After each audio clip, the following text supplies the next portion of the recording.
wabarakatuh. Alhamdulillahi rabbil alamin, wassalatu wassalamu ala asyrafil anbiya wal mursalin wa ala alihi wa ashabihi ajma'in, amma ba'du. Bapak Ibu jemaah sekalian rahimakumullah, ulun akan melanjutkan membacakan tentang kisah orang-orang yang taubat. Dalam hal ini taubatnya Barakh al-Abid.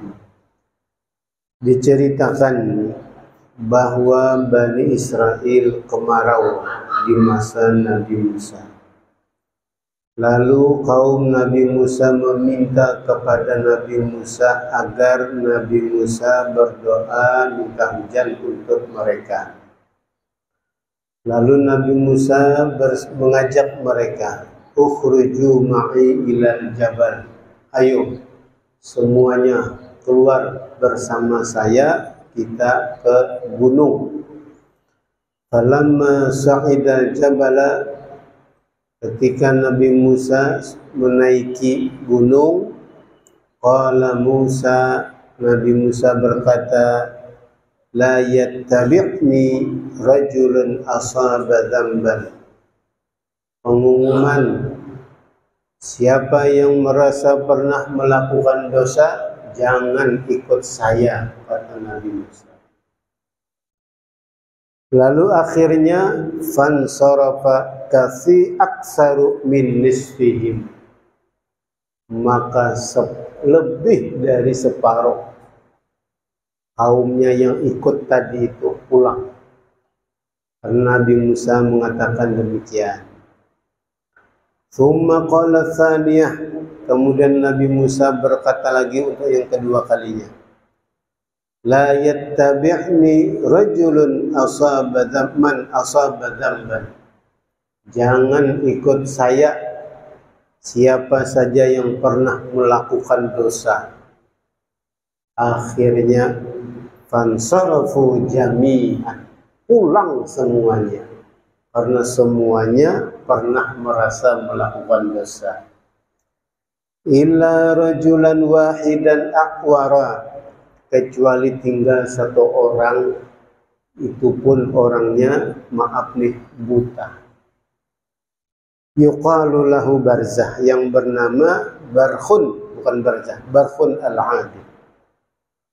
Faqala lahu Musa, Nabi Musa heran, kok masih ada lagi satu orang tertinggal.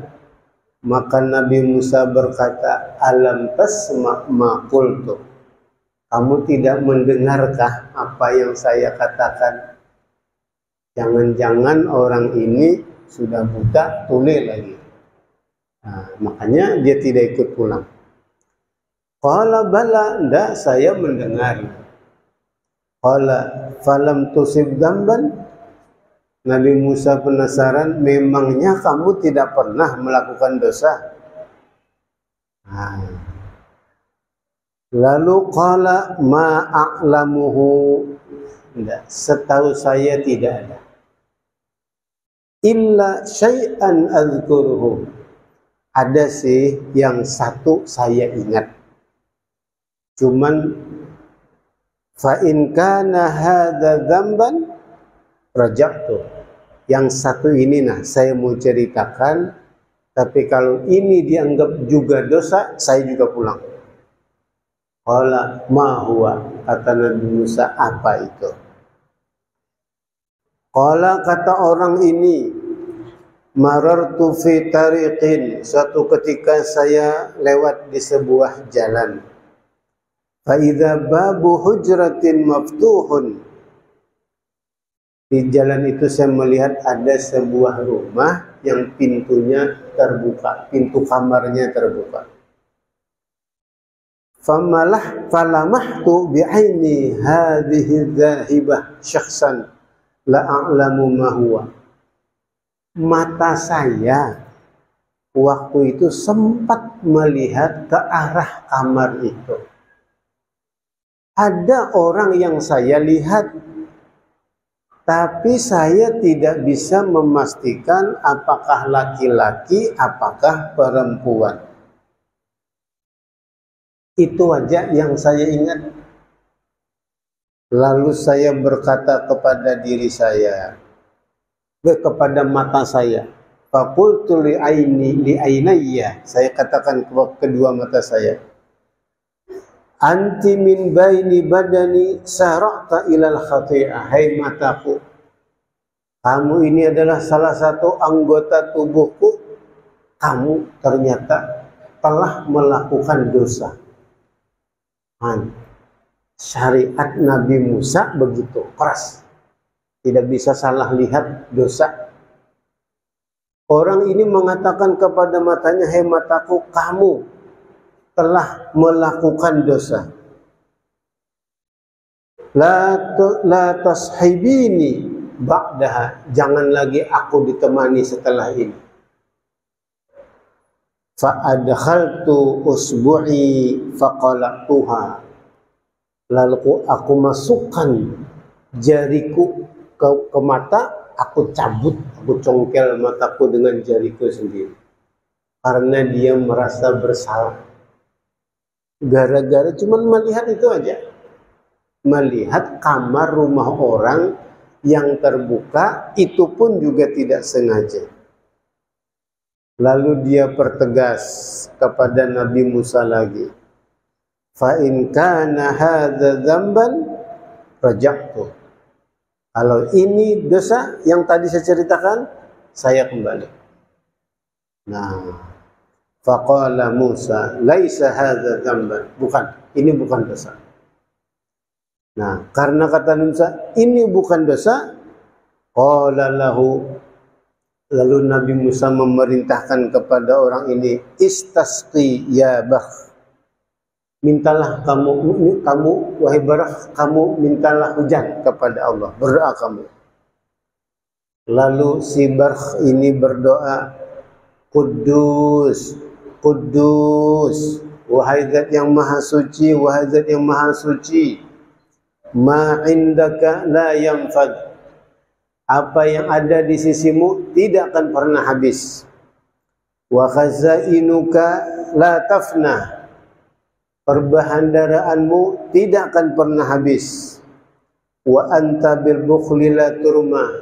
Engkau tidak pernah tertuduh sebagai Tuhan yang bakhil. Fama hadzal ladzi la tu'rafu bihi.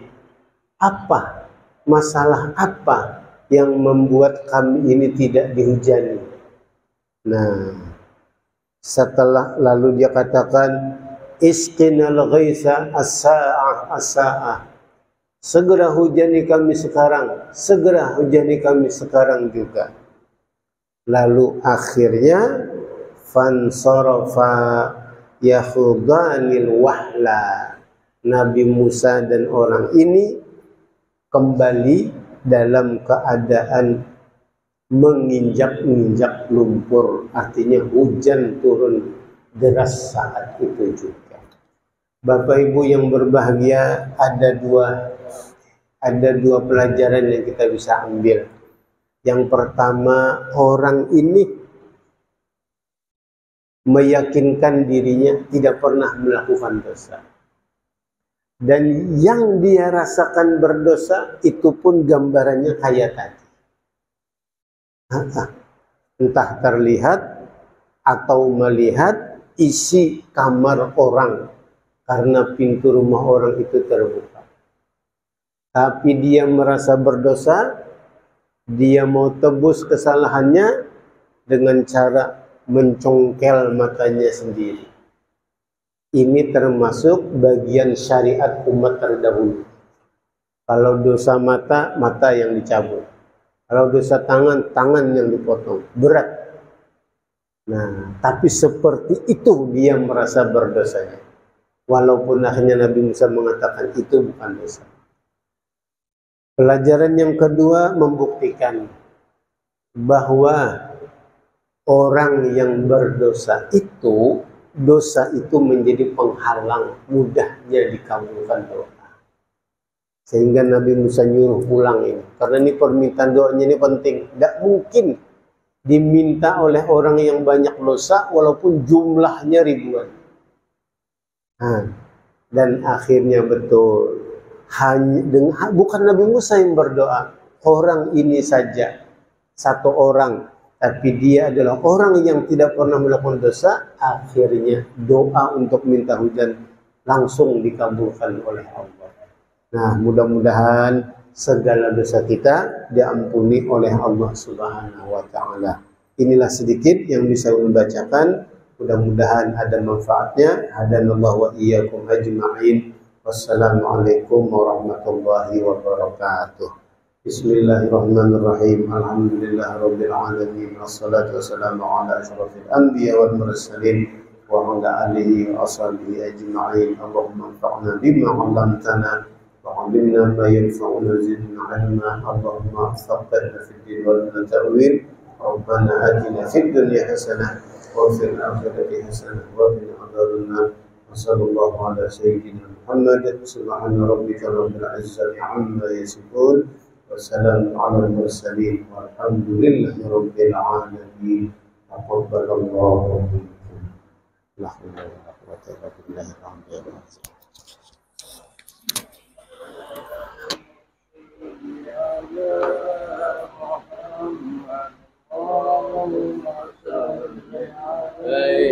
وسلم اللهم صل على محمد اللهم صل عليه وسلم اللهم على محمد اللهم صل عليه وسلم اللهم صل على محمد